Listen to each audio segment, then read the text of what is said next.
Arkham, Aggression, Pyro, seem to be in good shape and able to defeat any other, or at least they were a month ago. A lot could have changed. Little is known of Tempest Wolf's Night Shift. Here's hoping they're in a bunker somewhere, waiting this whole Armageddon thing off. If I had to give an edge to any of the NA teams right now, I'd say that probably Good Fights has an edge, especially in 15 versus 15, the only thing they fight anyways. But I'd say Good Fights, closely followed by EP, is dominating the 15s right now. In the 20v department, I really don't know. I'd say, well, you see, the thing is that the American League is pretty specialized in 15v at this point. Not that that's a bad thing, but very few guilds seem to play 20v at all. The only thing I've seen is Arkham versus Aggression, and actually a rematch of Aggression versus CP. And from those matches, I'd say that the thing is pretty close overall. Anyone can beat anyone. Maybe Arkham has an edge, very closely followed by Aggression and EP. So it's very tight and interesting right now, the 20v. But anyways, yeah, I think I'd give a little edge right now to Good Fights. They fight less than the other teams, but they don't lose. And they have fought all the big boys and defeated them. The only loss they have is against Night Shift, and that was redeemed long ago. Seem to have a very periphery and melee block heavy, with almost no regards to counters that I saw, but their periphery specialists are very proficient at evading pressure, basically, and doing their thing. Very tanky, very resilient, and putting out a lot of damage and moving very well. And I'm gonna show you now. I'll show you this fight that happened. It's actually Aggression versus Good Fights 15b. Let's watch this. And here we go. Good Fights, Emery Bay versus, you know who, ladies and gents? Aggression. Yeah, good old Aggression, pioneers of GVG in the States. I'd say along with the Tempest Wolves and whatever. Let's watch as you can see, a lot of hammers there and staffs. And if you watch the composition, they're doing like 3 teams that are mostly the same, and then a 4th party that are kind of the specialists, the Necromancers and the Mesmer, I believe. And then 3 teams with an Elementalist, a couple Guardians, and a Warrior.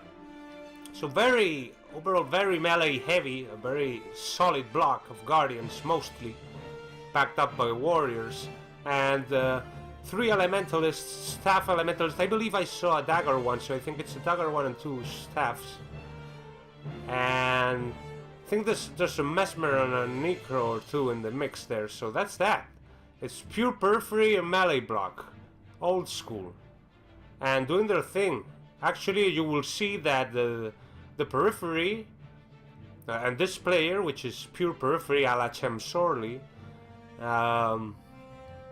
he gets pressured from time to time from counters, from Aggression, but it's simply not enough. And as you can see, they're always like trying to play their game around the space of the melee block of Aggression, trying to shepherd them. It is textbook, basically. Not to say that Aggression is not trying to evade that with movement and with counters, but it's just simply they get shepherded in the end. Really good job there. And the fights are fast, ladies and gents. Good Fights knows what they're doing. Very solid play here, boxing up, letting Aggression get in. Here we go. They get caught by the train, but no problem. Expanding, having all their softies.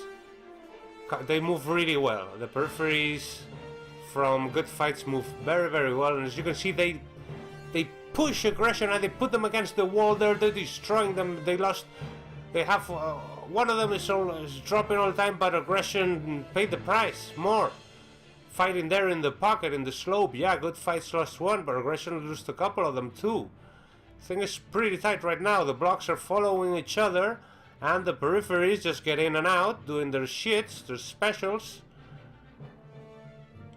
Tight, but Aggression cannot carry on with that amount of damage. It's very, very intense. Round Wars is very difficult to actually watch this action with the amount of ground wars and the spell animations that go on. To those of you who are not used to this type of combat, it may look like a mess, but trust me, everybody knows what they're doing here. Very, very well. And those who don't, die fast, ladies and gents. Here we can see that Aggression and Night Shift, I was about to say, and Good Fights, they have very good cohesion and movement. But in the end, it's the pressure from the periphery.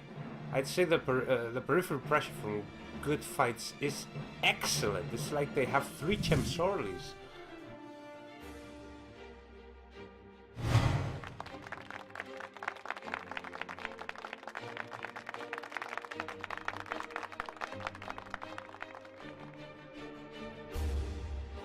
Moving on from NA into the European scene, there is basically one thing we have to talk about, but it's big, people.